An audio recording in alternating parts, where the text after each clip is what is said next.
वर्णानामर्थसङ्गानां रसानां छन्दसामपि मङ्गलानां च कर्तारो वन्दे वाणी विनायको। नारायणं नमस्कृत्य नरं चैव नरोत्तमं देवीं सरस्वतीं व्यासं ततो जयमुदीरयेत्।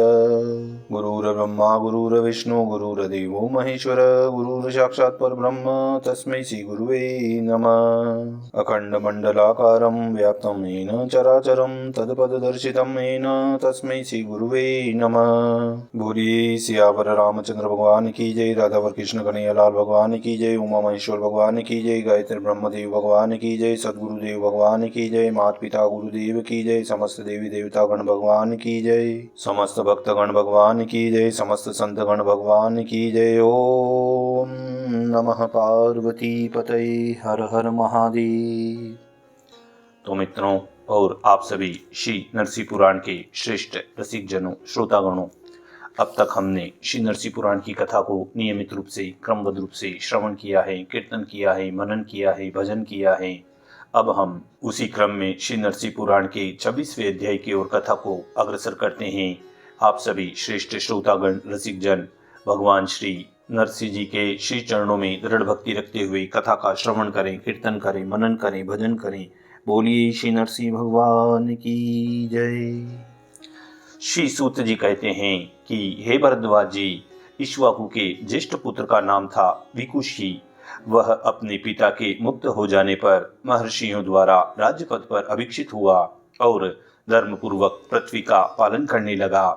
राजा विकुशी ने विमान पर विराजमान शेषशायी भगवान विष्णु की आराधना करते हुए अनेक यज्ञों द्वारा देवताओं का भी यजन किया। अंत में वे अपने पुत्र सुबाहु को राज्यपद पर अभिषिक्त करके स्वयं स्वर्गगामी हो गए। अब तेजस्वी राजा सुबाहु के पुत्र उद्धोत का यशोगान किया जाता है। उद्धोत ने 7 द्वीपों वाली पृथ्वी का धर्मपूर्वक पालन किया। उन्होंने अपने पितामह राजा इक्ष्वाकु की ही भांति भगवान नारायण के पराभक्ति करके प्रचुर दक्षिणा वाले यज्ञों द्वारा यज्ञपति भगवान विष्णु का निष्काम भाव से यजन किया तथा नित्य निरंजन निर्विकल्प अमृत अक्षर परम ज्योतिर्मय परमात्मा रूप का चिंतन करते हुए श्री विष्णु और अनंत की आराधना करके वे भी परम धाम को प्राप्त हुए। उनके पुत्र यूनाश्व हुए। यूनाश के पुत्र मानधाता स्वभाव से ही भगवान विष्णु के भक्त थे।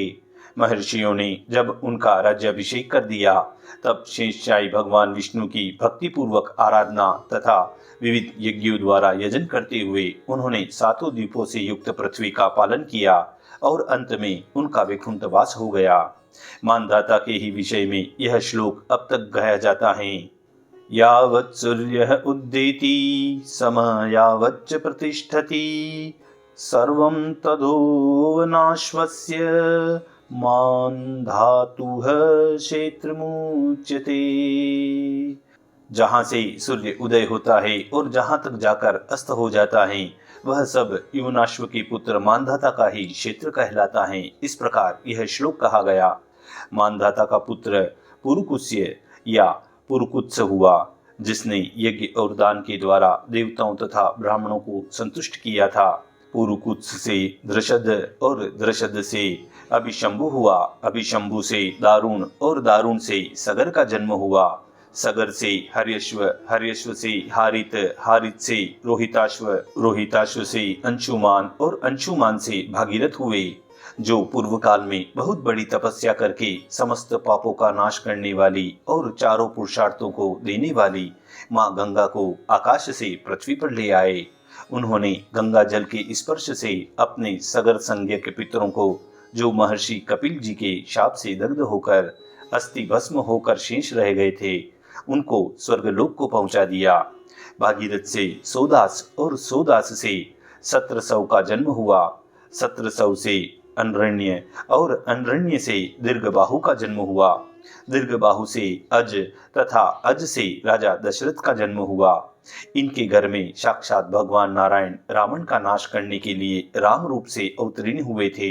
राम अपने पिता के कहने से छोटे भाई लक्ष्मण तथा पत्नी सहित दंडकारण्य में जाकर तपस्या करने लगे। उस वन में रावण ने इनकी पत्नी सीता का अपहरण कर लिया।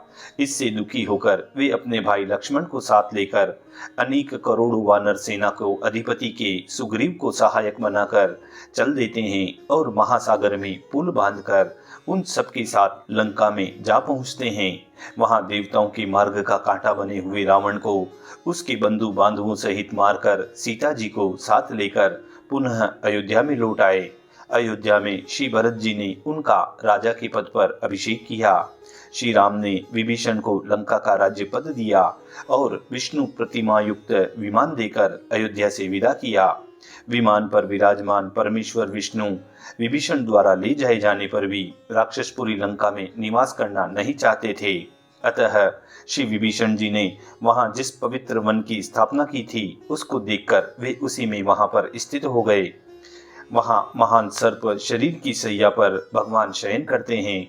विभीषण भी जब वहां से उस विमान को ले जाने में असमर्थ हो गए तब श्री भगवान के ही कहने से वे उन्हें वहीं छोड़कर अपनी लंकापुरी में चले गए।